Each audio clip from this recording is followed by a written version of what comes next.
अस्सलाम वालेकुम नाजरीन, आप यूट्यूब चैनल देख रहे हैं। मैं सगीर गोकुल हूँ। नाजरीन, आपके सामने मैं इंटरनेशनल रिपोर्ट लेके आता हूँ जिसमें दुनिया भर की जितनी भी बड़ी बड़ी न्यूज़ें होती हैं वो मैं आपके सामने रखता हूँ, और वो भी सबूत के साथ। नाजरीन, मेरी कोशिश होती है जल्दी से जल्दी आपको तमाम की तमाम न्यूज़ दी जाए और आपका कीमती टाइम जो है वो बचाया जाए।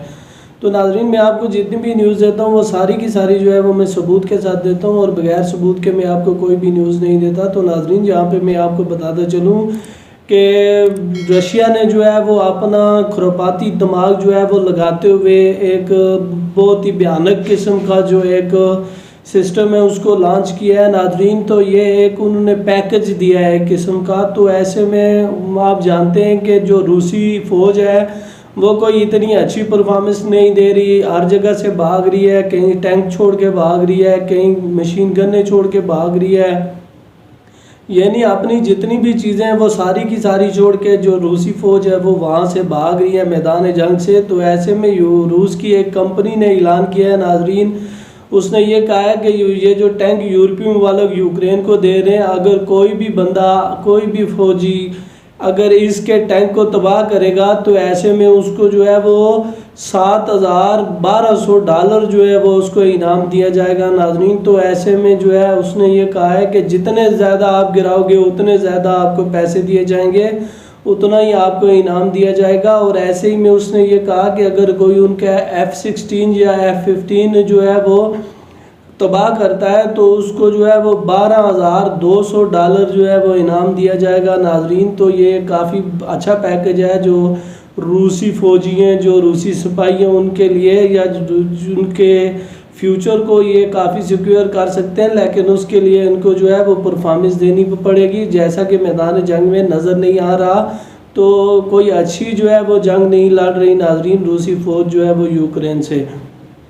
तो ऐसे में मैं आपको बताऊं नाजरीन के जो बोरिस जॉनसन है उन्होंने ये कहा था कि व्लादिमीर पुतिन जो है उन्होंने मेरे साथ बात की थी और उन्होंने मुझे एक धमकी दी थी।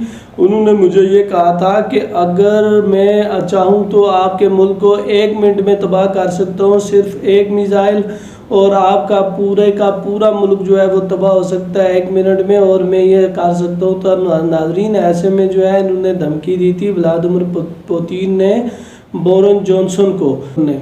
तो नाजरीन, यहाँ पे जो मैदान जंग की सूरत हाल है वो अभी तक जो है वो काफ़ी ख़राब है। रशिया जो है वो लगातार हमले कर रहा है, यूक्रेन भी चलो कुछ न कुछ कर ही रहा है। तो ऐसी सूरत हाल में जो है मैं आपको बताऊं कि यूरोपीय ममालिक जो हैं वो भी अपने जो निज़ाम है वो पूरे कर रहे हैं, उनको टैंक दे रहे हैं और भी मिलिट्री एड जितने भी हैं वो देने की कोशिश कर रहे हैं और दे भी रहे हैं यूक्रेन को। और अभी भी वो यही कह रहे हैं कि हम एंड तक जो है वो यूक्रेन के साथ हैं और ये जंग ख़त्म होने तक हम यूक्रेन को हथियार जो है वो देते रहेंगे। तो नाजरीन, ऐसे में जो ईओ के चीफ ने ये कहा है कि हमारा कोई भी ऐसा इरादा नहीं है कि हम रूस से जो है क्रीमिया है उसको वापस लेंगे। हम इसलिए यूक्रेन को हथियार नहीं दे रहे कि यूक्रेन जो है वो रूस से क्रीमिया वापस ले या क्रीमिया पे अटैक करे। तो हमारा फ़िलहाल इस किस्म का कोई भी इरादा नहीं है।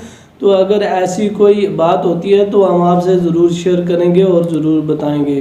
तो नाज़रीन, अगली खबर मैं आपको भारत से दूंगा। तो भारत से खबर ये है कि भारत की फ़ौज जो है वो पूरी तरह से उसकी दुर्गत बनी हुई है और जो है उसका तमाशा बना हुआ है नाज़रीन। तो ऐसे में नागालैंड के जो फ्रीडम फाइटर हैं उन्होंने 31 जवानों को जो है वो हिरासत में ले लिया, जिसमें जवान और अफसर दो शामिल थे नाज़रीन। तो ऐसे में ये आप देख सकते हैं कि उन्होंने जो है उनकी मिन्नतें की, पाँव पकड़े, ठोड़ी पकड़ी, हाथ जोड़े, कुछ भी किया। उन्होंने ये कहा कि हमें जान से आप ना मारिएगा, हम जो है आपसे वादा करते हैं कि हम दोबारा ज़िंदगी में कभी यहाँ नहीं आएंगे। तो ऐसे में जो है उनके जो नागालैंड के फ्रीडम फाइटर थे उन्होंने उनको भेज दिया। तो नाज़रीन, दूसरी तरफ मैं आपको बताऊं कि ऑस्ट्रेलिया में जो खालिस्तान का रिफरेंडम हो रहा था वहाँ पे जो है वो हड़कंप सा मच गया। उसका रीज़न ये है कि एक बंदा जो है वो झंडा लेके वहाँ पे पहुँचा, तो ऐसे में उस झंडे को फाड़ दिया गया, उसको जला दिया गया। तो ऐसे में जो 2 सिख हैं नाज़रीन उनको गिरफ़्तार कर लिया गया है। तो मेरे नज़रिए के मुताबिक इसमें गलती उस बंदे की है जो ऐसे गर्म माहौल में झंडा लेके फ्लैग लेके वहाँ पे पहुँचा और उसने जो है माहौल को ख़राब किया। नाज़रीन, इस बारे में आपकी जो राय है मुझे कमेंट में ज़रूर बताइएगा। तो ऐसे में जब वो झंडा लहराता हुआ वहाँ पे पहुँचा तो झंडे के दो एक सिख बरादरी जो थी वो काफ़ी पहले से ही सरगर्म थी, काफ़ी जोश और जज्बा था उनमें। तो ऐसे में उन्होंने जो है वहाँ पे वो उस झंडे को जला दिया और उसको जो है वो पूरी तरह से हड़कंप सा मच गया नाजरीन। फिर उस झंडे को जलाने के बाद तो ऐसे में वहाँ के हालात जो है वो काफ़ी ख़राब हो गए। तो ऐसे में नाजरीन कसूरवार कौन है, ये आप मुझे कमेंट में ज़रूर बताइएगा। तो नाजरीन आप जानते हैं कि हमारे वज़ीर ख़ारजा बिलावल भुट्टो साहब हैं, वो रूस के दौरे पे गए थे। तो ऐसे में जो वहाँ की डेलीगेशन थी जो इनसे मिलने वाले थे, उन्होंने इनको ये कहा है कि भारत जो अमेरिका जो है वो आप पे प्रेशर बनाने की कोशिश करेगा। उसका रीज़न ये है कि अमेरिका ने जो है वो भारत पे प्रेशर बनाया, मिस्र पे बनाया, और भी जो जितने ममालिक हमारे साथ बिज़नेस करते हैं उन पे जो है उसने प्रेशर बनाने की कोशिश किया। लेकिन आपने जो है वो परेशान नहीं होना और आपने जो है वो घबराना नहीं है। तो होगा कुछ भी नहीं, सिर्फ थोड़ा बहुत जो है वो प्रेशर राइज करने की कोशिश करेगा आपको। तो नाजरीन कैसे क्यों नहीं होगा, मैं आपको बताऊं कि अमेरिका जो है वो ख़ुद अभी काफ़ी मुश्किल में है। अमेरिका जो है वो दिवालिया होने के चांस उसके बढ़ चुके हैं।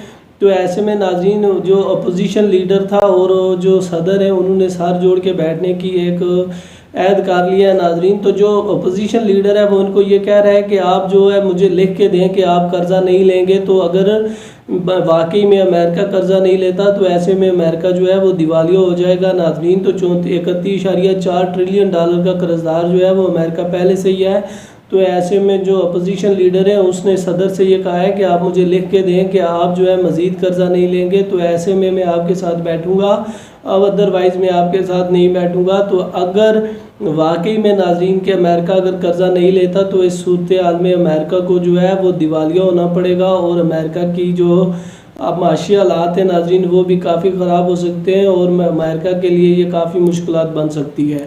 तो नाजरीन आज के लिए अभी के लिए आपने इस मेज़बान को इजाज़त दीजिए और जाते जाते आपसे रिक्वेस्ट इतनी है कि मुझे अपनी दुआ में ज़रूर याद रखिएगा। अल्लाह हाफिज़।